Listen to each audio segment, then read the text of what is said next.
Twisted stitches are a really fun way to get cool patterns without needing to use cable needles. So you can get stitches to weave to the left and to the right or look like they're crossing over one another without having to use a cable needle, which saves a lot of time, and you can create lots of really cool designs with these stitches.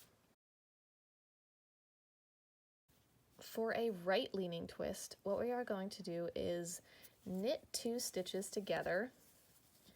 However, we are not going to pull them off of that left needle.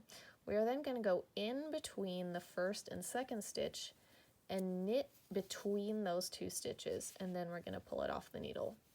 Again, we are going to knit 2 together without removing it from the needle.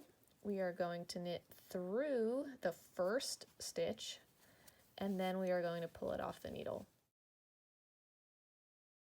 This is for a mirrored left twist. There are a lot of different ways to do left twists, but this is the one that has the most definition. So what you're going to do is you're going to slip knitwise the first stitch, slip knitwise the second stitch, then you're going to transfer both those stitches back onto the left needle. Then you're going to go into the second stitch in the back, so not through the first, just through the second, and you're going to knit that second stitch through the back loop, and then you're going to go through both the first and second and knit the 2 stitches together through the back loop, and then you pull them off the needle. Do that one more time. So we are going to slip the first stitch knitwise, slip the second stitch knitwise. We are going to transfer those 2 stitches back onto the left needle.